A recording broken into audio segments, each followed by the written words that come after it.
Anda harus tahu apa sih yang dipahami oleh Paus Fransiskus tentang hidup menggereja, tentang hidup beriman, tentang pelayanan, tentang pewartaan kasih, tentang kesaksian hidup yang nyata gereja di tengah dunia. Kalau Anda nggak tahu, mungkin Anda cuma menyaksikan hore-hore, euforia, bisa foto sama Paus terus selesai. Tetapi pribadi ini membawa sebuah pesan. Salam damai sejahtera saudara-saudara yang terkasih pencinta firman Tuhan. Berjumpa kembali dengan Bible Learning with Father Joseph. Kali ini masih mengangkat tema seputar menyambut kedatangan Bapa Suci Paus Fransiskus, pemimpin gereja Katolik Roma ke Indonesia. Siapa yang senang bisa lihat Bapak Paus meskipun hanya lewat media sosial, lewat YouTube, lewat televisi. Saya senang Romo, saya bangga sebagai orang Katolik. Saudara-saudara yang terkasih, video Bible Learning sengaja tampil lebih awal karena saya harus pergi ke Gelora Bung Karno untuk merayakan Ekaristi di sana.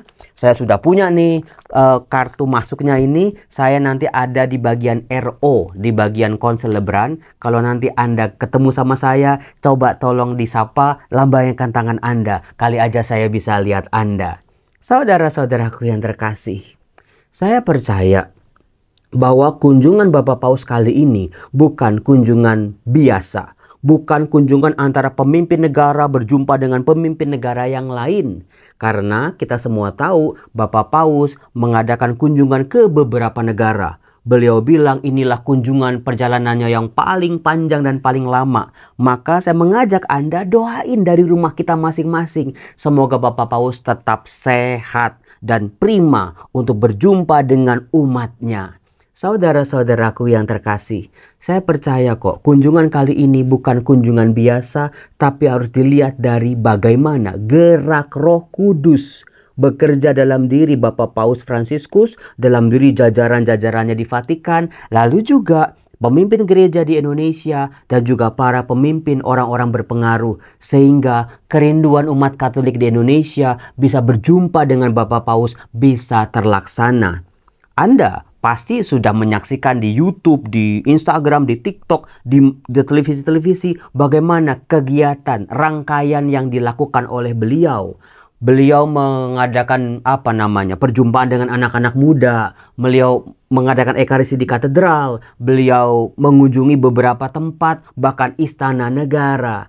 Saudara-saudara yang terkasih, dalam video kali ini saya mau mengajak Anda semua, sebelum Anda menyaksikan perayaan Ekaristi yang begitu agung di Gelora Bung Karno, ataupun kegiatan-kegiatan rangkaian beliau itu, Anda harus tahu apa sih yang dipahami oleh Paus Fransiskus tentang hidup menggereja, tentang hidup beriman, tentang pelayanan, tentang pewartaan kasih, tentang kesaksian hidup yang nyata gereja di tengah dunia.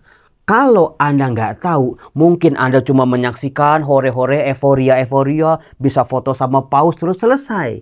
Tetapi pribadi ini membawa sebuah pesan.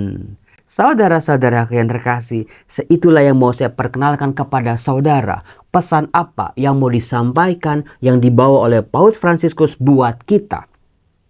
Ketika saya menggali ajaran-ajaran Paus Fransiskus dalam surat-suratnya, dalam keputusan-keputusannya, dalam teologi-teologinya, saya bisa mengangkat satu tema yang kiranya konsisten beliau hadirkan. Konsep teologi yang sangat jelas. Beliau itu orangnya sederhana, memang dengan jam tangan, mobil Innova, tidak tidur di hotel, tetapi cara Paus Fransiskus berteologi, berbicara tentang Tuhan, berbicara dengan umatnya tentang Tuhan juga sederhana ternyata, saudara-saudara. Mengapa Romo Yosef katakan gagasannya sangat sederhana? Karena beliau mengangkat teologi atau paham belas kasih. Iya ya Romo, kalau cinta kasih, belas kasihan, pengampunan, itu kan sudah bahan yang seringkali kita dengar. Bukan tentang teologi Trinitas, teologi inkarnasi, teologi pewahyuan, teologi yang membumi. Bukan sekedar itu. Tapi cara beliau, Paus Fransiskus ini berpikir, bertindak, menyalamin orang deh. atau cara dia membawakan dirinya itu ternyata gagasannya sangat sederhana. Di situ sebuah poin positif buat kita supaya kita yang dipimpin oleh Bapak Paus tidak susah-susah, sulit-sulit memahami gagasan beliau. Karena kadang-kadang pemimpin itu punya pikirannya sendiri sehingga kita yang di bawah ini mikir apa sih? Gimana sih memahami bahasanya misalnya. Sulit memahami bagaimana jalan pikiran seseorang. Tapi Paus Fransiskus selain kesederhanaannya, ternyata juga memahami Allah secara sederhana dengan teologi belas kasih. Maka dari itu saudara-saudara, untuk memahami pesan apa yang dibawa oleh beliau, saya sebagai pengajar kitab suci kiranya perlu untuk membekali Anda umat beriman sebelum menyaksikan misa bersama beliau ataupun sesudah. Penting ini untuk memahami kasih dalam kitab suci. Saudara-saudara yang terkasih, tentang kasih kita semua sudah tahu, itulah salah satu sifat Allah. Itulah identitas Allah. Allah adalah kasih. Allah tidak bisa dipisahkan dari kasih. Kalau Allah dipisahkan dari kasih, Allah kehilangan jati dirinya untuk dipahami oleh manusia. Ternyata dalam kitab suci, Allah ketika berbicara dengan manusia, berelasi dengan manusia, ternyata pakai bahasa kasih dan tindakan kasih. Tindakan yang membebaskan, tindakan yang menyapa, tindakan yang berinisiatif. Allah dulu membuka dirinya kepada manusia untuk bisa dikenal oleh manusia-manusia ini. Kemudian juga dalam relasi dengan manusia, kita bisa melihatlah bagaimana kesucian dengan dunia ini sulit sekali untuk disatukan. Yang membuat umat Israel dalam perjanjian lama jatuh, dan jatuh lagi. Tapi di situ ternyata Allah tidak pernah kehilangan kasihnya buat umat Israel yang keras kepala sekalipun.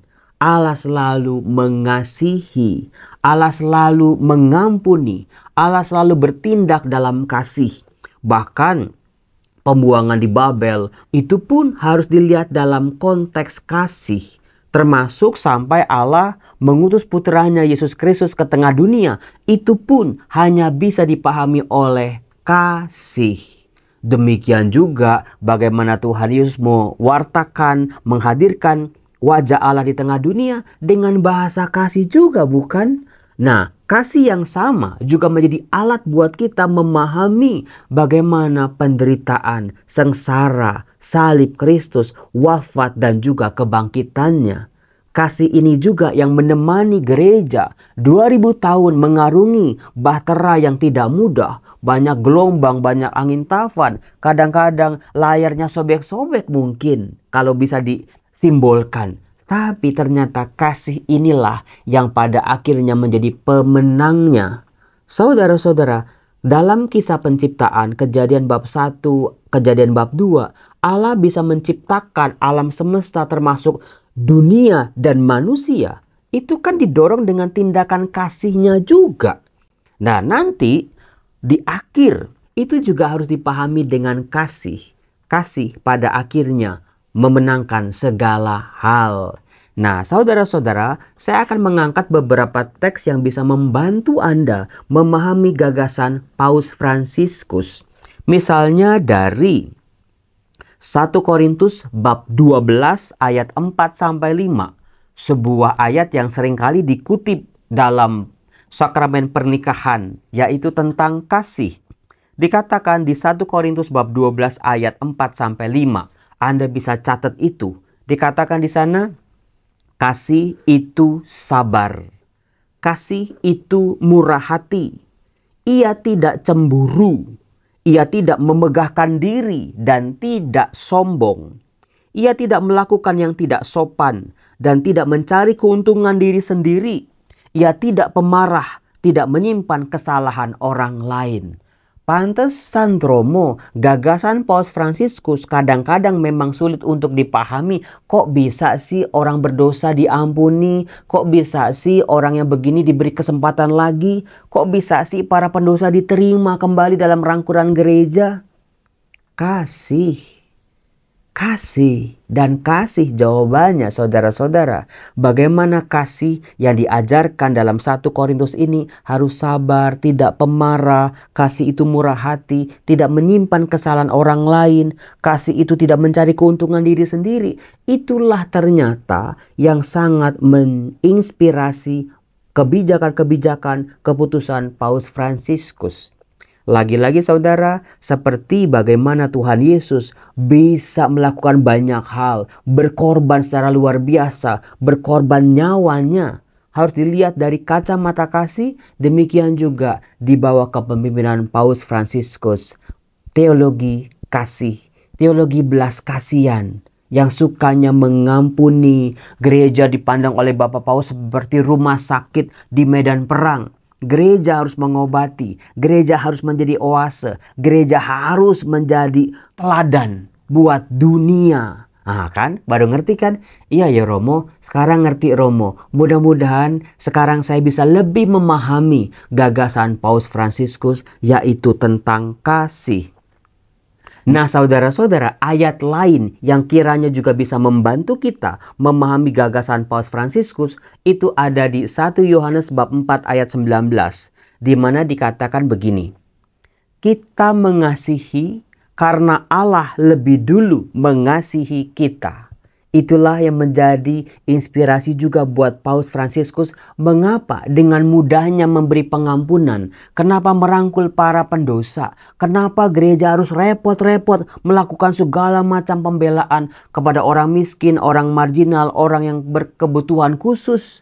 Kenapa gereja mau susah-susah memikirkan orang-orang yang terlantar? Lagi-lagi karena apa? Karena pengalaman dikasihi.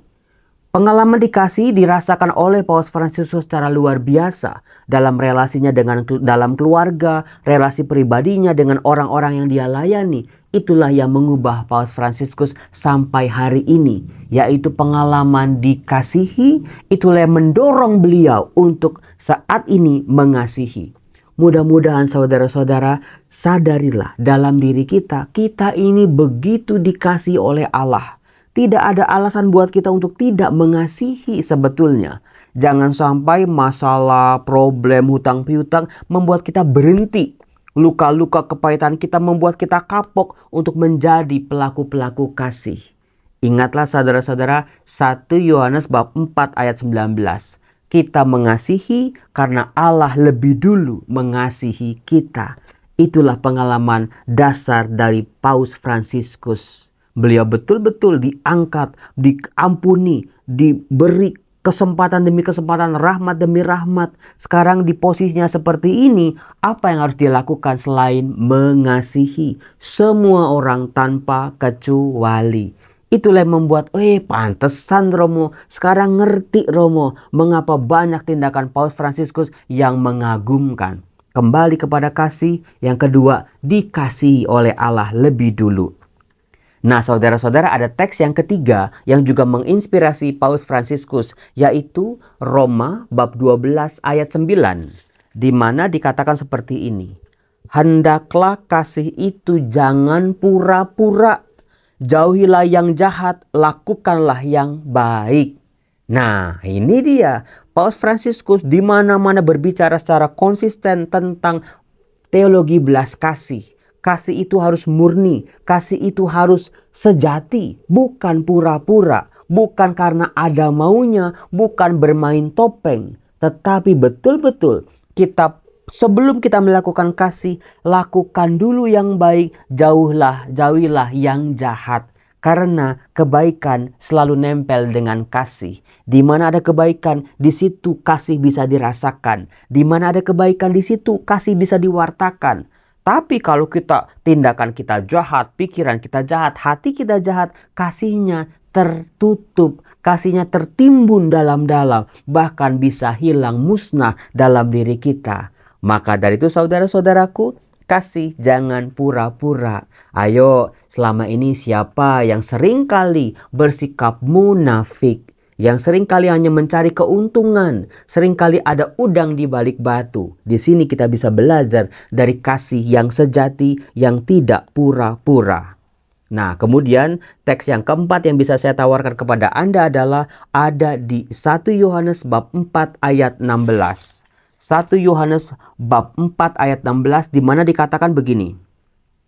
Kita telah mengenal dan telah percaya akan kasih Allah kepada kita. Allah adalah kasih. Dan barang siapa tetap berada di dalam kasih, ia tetap berada di dalam Allah dan Allah di dalam dia. Maka nggak heran Romo, di mana-mana Paus Fransiskus berbicara tentang kasih dan pengampunan. Karena disitulah Paus Fransiskus memimpin gereja Katolik sampai hari ini supaya Allah hadir di tengah-tengah gerejanya. Gereja bisa menghadirkan wajah Allah dalam tindakan kasih karena dikatakan Allah adalah kasih. Cakep bukan? Iya ya Romo, baru sadar Romo sekarang. Semua yang dilakukan oleh Paus Fransiskus harus dilihat dari kacamata belas kasih. Tanpa ini banyak sekali misunderstanding, salah pengertian, salah memahami, mau menang-menangan, kritik demi kritik. Itulah kalau dunia tanpa kasih. Nah, kemudian saudara-saudaraku yang terkasih, yang terakhir, ayat terakhir, pesan buat kita diambil dari 1 Korintus bab 16 ayat 14. 1 Korintus bab 16 ayat 14, di mana dikatakan, lakukanlah segala pekerjaanmu dalam kasih. Nah, ini sebuah ayat penutup yang luar biasa. Iya ya Romo, kasih itu bukan sekedar khotbah-khotbah, teori-teori di atas kertas yang diagung-agungkan, dinyanyi-nyanyikan dengan segala macam cara. Tapi perbuatan kita yang kecil maupun yang besar, menguntungkan atau tidak buat kita. Apakah kita harus berkorban 10 kali lipat dalam melakukan hal itu? Ada air mata, ada keringat, ada pengorbanan. Harus dilakukan dalam kasih. Maka tidak heran teologi Paus Fransiskus ini dalam misalnya hidup berkeluarga. Seorang suami, seorang istri, orang tua, anak harus melakukan semua tanggung jawabnya bukan sebagai beban yang membebani sungguh-sungguh. Tapi bapak keluarga harus penuh dengan kasih. Dalam mencari nafkah, dalam memimpin keluarganya. Seorang istri, seorang ibu juga harus melakukan semua tindakannya dalam kasih. Demikian juga anak harus melakukan baktinya kepada orang tua dalam kasih. Sebab kalau kasih dipisahkan dari tindakan-tindakan kita dalam keluarga sekalipun akan sangat berat saudara-saudara. Iya ya Romo, baru ngerti sekarang Romo. Terima kasih buat 5 ayat ini. Saudara-saudaraku yang terkasih, mari kita doakan Bapa Suci Paus Fransiskus supaya Tuhan hadir dalam dirinya, dalam kata-katanya, dalam tindakannya, mempersatukan seluruh umat Allah dalam kasih dan damai. Dalam nama Bapa dan Putra dan Roh Kudus. Amin. Bapa yang kudus, sungguh kami bersyukur, berterima kasih kepadamu karena peristiwa agung kedatangan Paus Fransiskus ke Indonesia. Biarlah ya Bapa, kau jaga Bapa Suci, kau lindungi dia, kau berkati, terangi pikirannya, terangi hatinya. Semoga semakin memancarkan kuasa kasih-Mu dan kemuliaan-Mu dimanapun beliau hadir, kemanapun beliau pergi. Lindungi, berkati. Semoga melalui tangan beliau berkat-berkat mengalir buat kami semua. Karena kasih itu pada akhirnya memulihkan, kasih itulah yang menjadi pemenang. Tuhan berkatilah kami semua, berkati rencana kami, berkati seluruh rangkaian kegiatan Bapak Paus di Indonesia dan negara-negara lain. Dalam nama Bapa dan Putra dan Roh Kudus. Amin. Salam damai sejahtera. Saya mau siap-siap dulu ke GBK. Takut terlambat karena gerbangnya ditutup jam 3 nanti. Jam 11 itu harus sampai di sana. Bye-bye. Tuhan berkati.